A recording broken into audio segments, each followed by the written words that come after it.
The street stood across a gritty, dust-blown renovation site where the air feels heavy with the scent of hot iron and gasoline.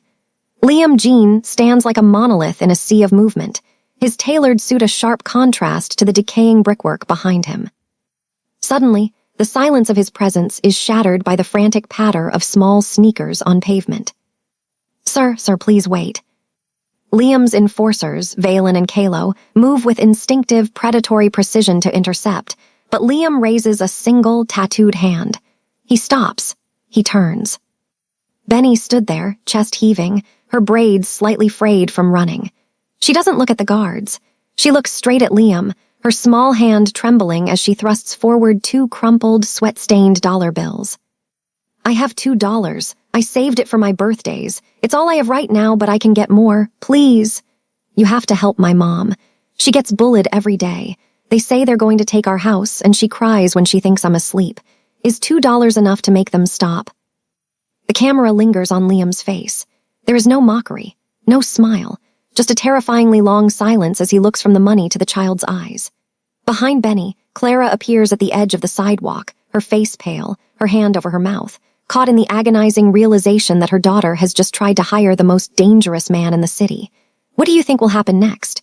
Sit tight as we find out, because sometimes help comes in ways and places we never dream of. Where are you watching from? Drop your city in the comment, so I can send you special hugs and regards for being part of the family. Also, hit the subscribe button to subscribe. Now let's dive deep into the story. The neighborhood of Oakhaven didn't scream, it whimpered. It was the sound of plywood being nailed over windows and the low, persistent hum of developers' engines. Clara felt that whimper in her chest every time the consultants, men in cheap ties with predatory smiles, knocked on her door to remind her that her lease was a relic of a dying era. On this Tuesday, the air was particularly thick. Clara stood on her porch, her knuckles white as she held a notice of structural noncompliance. The man delivering it, a local opportunist named Mather, leaned too close, his breath smelling of stale coffee. "It's just business, Clara," Mather sneered, his hand lingering on the doorframe. "Move out now and you keep your dignity. Stay and, well, accidents happen in old buildings." Benny watched through the screen door. She saw the way her mother's shoulders dropped, a slow, agonizing collapse of spirit. Benny didn't understand property law, but she understood the look of a predator. And she knew that the men in the black SUVs who parked near the old shipyard didn't look like Mather. They looked like lions. When Liam Jean stepped out of his car that afternoon, the entire street seemed to hold its breath. He wasn't loud. He didn't yell commands. He simply stood there, checking a watch that probably cost more than Clara's house. Benny didn't hesitate. She grabbed the $2 she had hidden in a hollowed-out book and ran. The encounter was a snapshot of pure tension. Valen, the bald guard, looked ready to snap a neck. Kalo, the second guard, looked merely bored. But Liam looked curious. When Benny offered the money, the world stopped. $2, Liam's voice was a low, melodic rasp. He took the bills, the ink on his neck shifting as he tilted his head. "That is a significant investment, little one." Clara reached them then, her breath coming in jagged gasps. "Benny, no, I'm so sorry, sir. She's just a child, she doesn't know. Please take her, let us go." Liam didn't look at Clara. He folded the $2 with surgical precision and tucked them into his breast pocket, right over his heart. "The contract is signed," Liam said softly, finally meeting Clara's terrified gaze. "I expect my clients to be treated with respect. Go home, Clara. I'll be by to inspect the property tomorrow." He didn't wait for a response. He climbed back into the black abyss of his car, leaving Clara standing on the sidewalk, realizing that she had traded a group of bullies for a ghost she couldn't outrun. The following morning was the quietest Clara had ever known. Usually, the street was a cacophony of construction whistles and the consultants circling like vultures. Today, there was only the wind. At exactly 10:00 a.m., a single car pulled up. Not a fleet, just Liam and Kalo. Clara had spent the night cleaning, a nervous habit that left her hands raw. When the knock came, she opened the door to find Liam standing there, his hands behind his back. He wasn't wearing the suit jacket today, only a crisp white shirt with sleeves rolled up, revealing the dark, intricate maps of ink that claimed his forearms.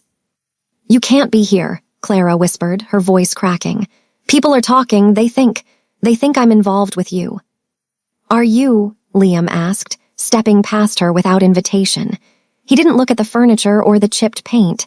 He looked at the photographs on the mantel. "The gossip of the fearful is of no consequence to me." He spent an hour in the house. He didn't check the plumbing or the wiring. He sat at the kitchen table while Benny showed him her school drawings. The tension in the room was a physical weight. Clara stood by the sink, clutching a dish towel, waiting for the ask. In her world, nothing was free. Men like Liam didn't protect people for $2. "What is the real price?" she finally blurted out, her voice trembling with a mix of anger and fear. "Is it the house? Do you want the deed? Or is it something worse?" Liam looked up from Benny's drawing of a purple sun. For the first time, the predatory mask slipped, revealing a profound, hollow exhaustion. "Your daughter didn't ask me to save the house, Clara," he said, his voice devoid of its usual coldness. "She asked me to make the crying stop. I am a man of my word. If you wish to pay more than the $2 already provided, then provide me with a cup of tea. It's been a long time since I sat in a room that didn't smell like gunpowder." As if on cue, Mather, the bully from the day before, pulled into the driveway, ready to resume his harassment. He got as far as the porch steps before he saw Kalo leaning against the railing, cleaning his fingernails with a pocket knife. Mather didn't even speak. He turned around, tripped over his own feet, and drove away so fast he left tire marks. Clara watched him go, then looked back at Liam. He was calmly sipping the tea she hadn't even realized she had started pouring. She realized then that the monster wasn't just guarding her door, he was sitting at her table. By the end of the week, the neighborhood had transformed. It wasn't that the problems had vanished. It was that the power dynamic had shifted in a way that left everyone off balance. Liam didn't come inside every day. Instead, he began a ritual. Every evening at dusk, his car would park at the end of the block. He would get out, walk to Clara's porch, and stand there for exactly 20 minutes. Sometimes he spoke to Benny about her day. Sometimes he just stood in silence, a sentinel in the fading light. The psychological pressure was no longer coming from the developers. It was coming from the mystery of Liam's presence. The neighbors who used to shun Clara now watched her with a mixture of awe and terror. "You're playing with fire, Clara," her neighbor, a woman named Leora, whispered over the fence one afternoon.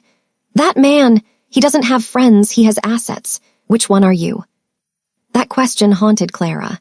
That night, when Liam arrived for his 20 minutes, she met him on the porch before he could even reach the top step. "You have to stop," she said, her voice low. "The bullying has stopped, but the fear has just changed shape. Everyone is waiting for the other shoe to drop. They're waiting for you to burn this place down or take me away." Liam leaned against the porch pillar. The streetlights flickered on, casting long, jagged shadows across his face. "I have spent my life making people afraid, Clara," he said quietly. "It is a very easy thing to do. It takes no effort to destroy, but your daughter—" She looked at me and didn't see a fire. She saw a wall. "For the first time in 20 years, I am being used for something other than ruin." He reached into his pocket and pulled out a small wooden bird, a hand-carved trinket. Benny mentioned she liked the birds in the park. He set it on the railing. "I am not here to take your house, and I am not here to take you," he continued, his eyes meeting hers with an intensity that made her breath hitch. "I am here because for 20 minutes a day, I am just a man standing on a porch and not a ghost in a suit. That is worth much more than $2. Clara reached out, her fingers brushing the wooden bird. For the first time, she didn't feel the urge to pull away. The tension remained, but it had changed. It wasn't the tension of a victim and a predator. It was the tension of two people realizing they were both profoundly alone. The silence in Oakhaven was no longer peaceful. It was heavy. It was the kind of silence that preceded a storm. While the physical threats against Clara had vanished, a new, more insidious pressure began to mount. It started with the grocery store, the way the cashier wouldn't meet Clara's eyes, or how the local mothers pulled their children a few inches closer when Benny skipped past them on the sidewalk. Clara felt the isolation like a physical coldness. She sat in her living room, the wooden bird Liam had gifted Benny sitting on the coffee table. It was a beautiful piece of craftsmanship, but to Clara, it felt like a tracking device, a constant reminder that her life was no longer her own. That afternoon, a different kind of visitor arrived. It wasn't the consultants, but a group of community elders led by a man named Barris, a retired deacon who had lived on the block for 40 years. He didn't come with threats, but with a somber, heavy concern that felt far more damaging. "Clara," Barris said, standing on the porch where Liam had stood only hours before. "We know what you're trying to do. We know you're trying to protect your girl, but you've invited a wolf into the sheepfold. The men who were bothering you, they were greedy. But the man you've brought here, he's something else entirely. He's the reason the police don't come to this ward. He's the reason families disappear." Clara gripped the doorframe. "He hasn't touched a soul, Barris. He's been kind." "Kindness from a man like Liam Jean is a loan with an interest rate you can't afford," Barris replied. "The neighborhood is scared, Clara, not of the developers anymore. They're scared that when his enemies come for him, and they will come, they'll find him here, on our street, next to our children." The weight of his words stayed with her long after he left. When Liam's car pulled up that evening, the usual sense of relief Clara felt was replaced by a sharp, biting anxiety. She watched him walk up the path, his silhouette dark against the orange sunset. "You're late," she said, her voice tight. Liam paused, his foot on the first step. He sensed the shift in the air immediately. He didn't move closer. "The docks required my attention. Is something wrong?" "Everything is wrong, Liam," Clara said, stepping out onto the porch. She felt the eyes of the neighbors behind their curtains. "You're a shield, but you're also a target. My neighbors. They're terrified. They think you're going to bring a war to our front doors. I can't live like this.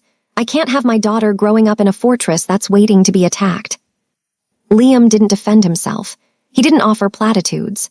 He looked down at his hands, hands that had built an empire on the very fear Clara was describing. "They are right to be afraid," Liam said softly. The honesty was more painful than a lie would have been. "I am not a good man, Clara. I never claimed to be. I am simply a man who honors a contract. If my presence causes you more pain than the consultants did, then the contract is failing." He looked up, and for a fleeting second, the coldness in his eyes was replaced by a raw, human uncertainty. "Do you want me to leave?" Clara looked at the empty street, then back at the man who had stood his ground when no one else would. The conflict tore at her. If he stayed, she was an outcast. If he left, the wolves would return by morning. "I don't know," she whispered. "I just want to be safe without being feared." Liam nodded slowly. He didn't stay for his 20 minutes that night. He turned and walked back to his car, leaving the wooden bird on the railing, and a silence that felt louder than any shout. For 3 days, the black SUV didn't appear. At first, Clara felt a surge of autonomy. She walked to the store with her head high. She waved at Barris. She tried to reclaim the rhythm of her old life. But the consultants were like mold. You could scrub the surface, but the spores remained. By the second day, Mather was parked across the street again, leaning against his sedan, ostentatiously checking his clipboard and smirking at Clara as she walked Benny to school. The bullying didn't return as a roar, but as a whisper.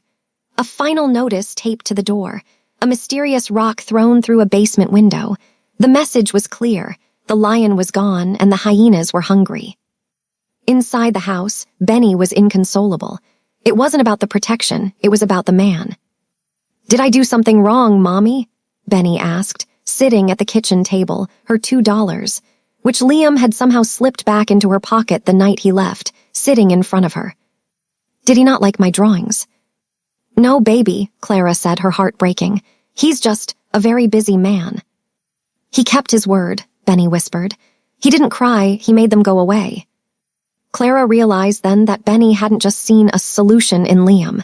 She had seen a consistency that was rare in their world. Liam was the only thing in Benny's life that hadn't wavered, hadn't flinched, and hadn't lied. That night, Clara did something she thought she would never do.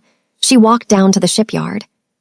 The area was a labyrinth of shipping containers and industrial skeletons. She felt the eyes of Liam's lookouts before she saw them. 2 men stepped out of the shadows, not Valen or Kalo, but younger, hungrier-looking men. "I need to see Liam," Clara said, her voice steadier than she felt. "The boss doesn't take walk-ins," one of the men laughed. "Go home, lady." "Tell him his client is here to renegotiate," Clara snapped. 10 minutes later, she was ushered into a small, sparsely furnished office inside a converted warehouse. Liam was sitting behind a desk, surrounded by monitors and ledgers. He looked different here, colder, sharper, like a blade that had been unsheathed. "You shouldn't be here, Clara," he said, not looking up from his work. "This place is not for you." "You left the bird," she said, placing the wooden carving on his desk. Liam finally looked up. It was a gift for the child, not a debt for the mother. "I was wrong," Clara said, the words tasting like ash. "I thought I could handle the consultants on my own. I thought I could go back, but they're already back, Liam. Mather is at my door again." "And what do you expect me to do?" Liam asked, his voice devoid of emotion. "I am a target, remember? My presence is a war waiting to happen." "I want you to teach me," Clara said. Liam froze. "Teach you what?" "How to look at them the way you do," Clara said, stepping closer to the desk. "How to make them realize that I am not an asset or a relic. You can't stay on my porch forever, and I can't live in your shadow.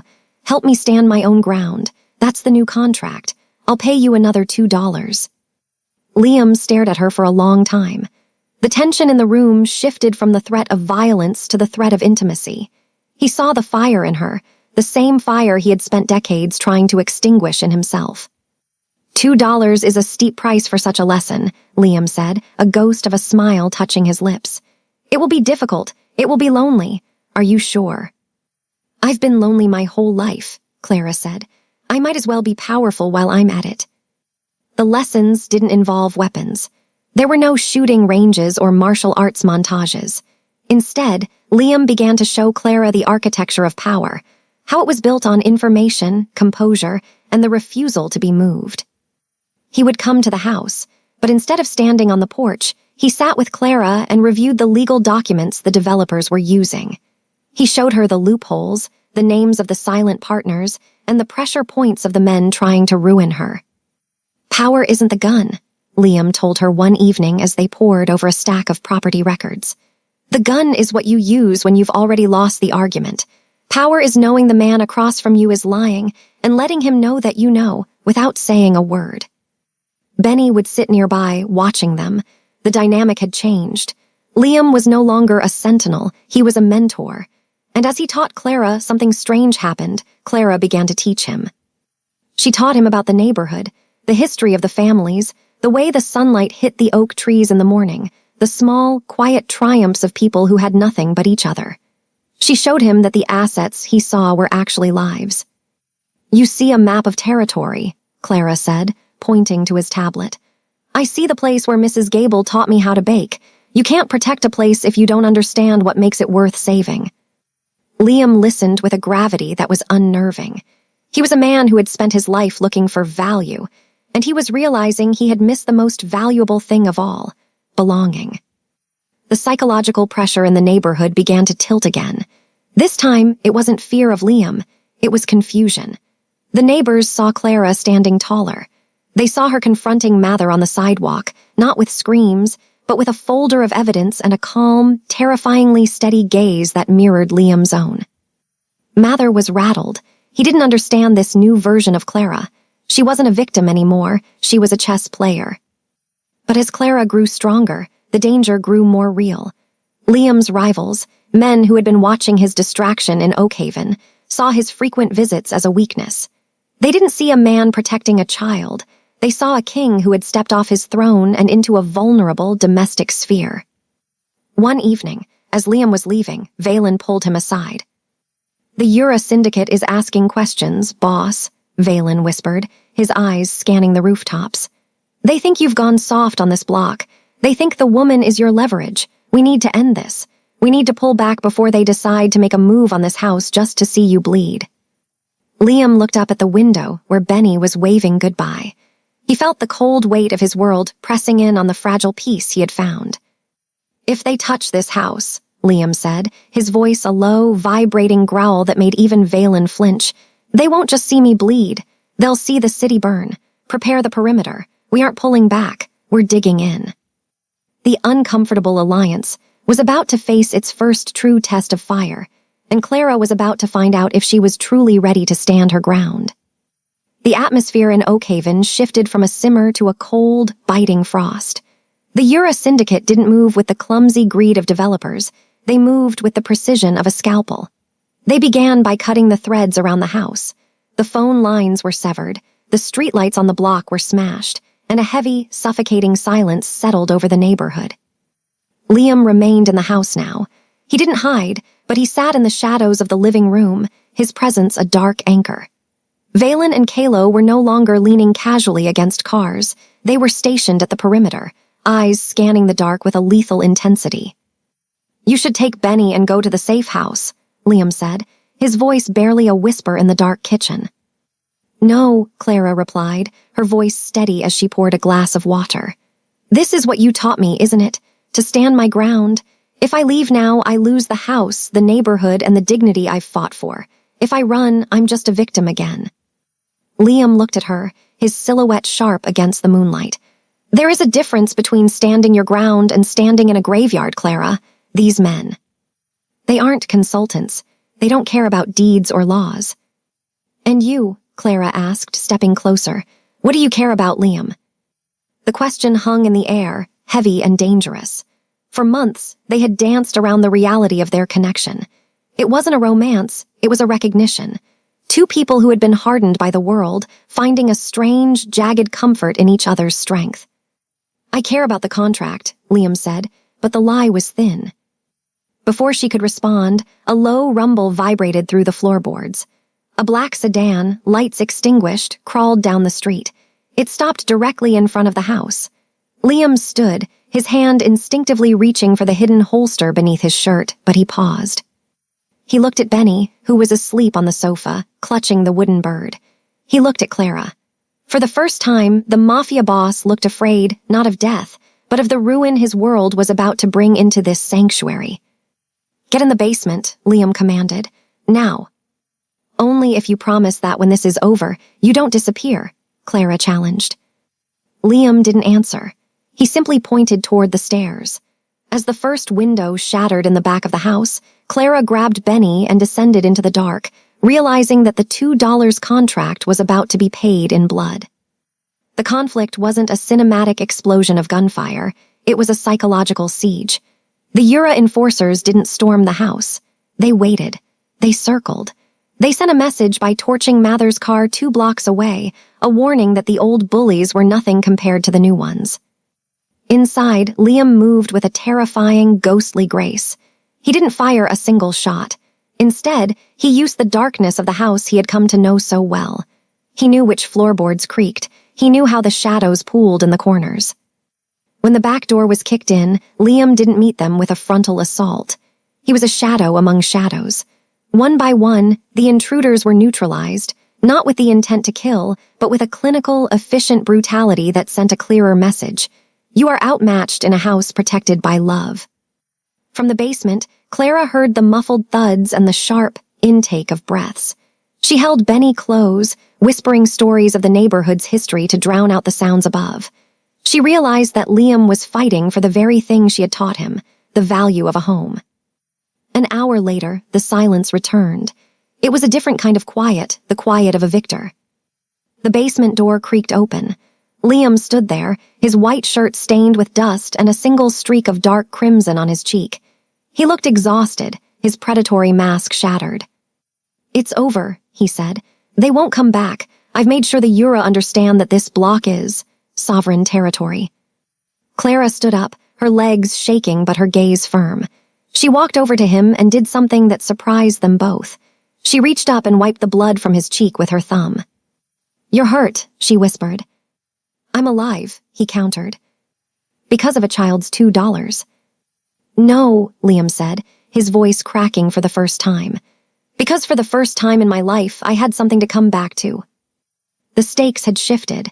The physical battle was won, but the social consequence remained. The neighborhood had seen the violence. They had seen the true face of Liam's world. The final test wasn't surviving the Yura, it was surviving the peace. 6 months later, Oak Haven didn't look like a war zone. It looked like a community. The developers had moved on, their redevelopment plans thwarted by a series of anonymous legal filings and a sudden, inexplicable lack of local cooperation. The consultants were gone, replaced by a neighborhood watch that actually watched. Clara stood on her porch, which had been freshly painted. She wasn't a victim, and she wasn't a mafia consort. She was the woman who had stood her ground. She now ran a local advocacy group, teaching other families how to read the fine print of the world. Liam's black SUV still pulled up at dusk, but it was different now. He didn't stay for 20 minutes of silence. He stayed for dinner. He was still the boss.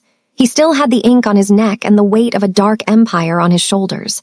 But in Oakhaven, he was just Mr. Liam.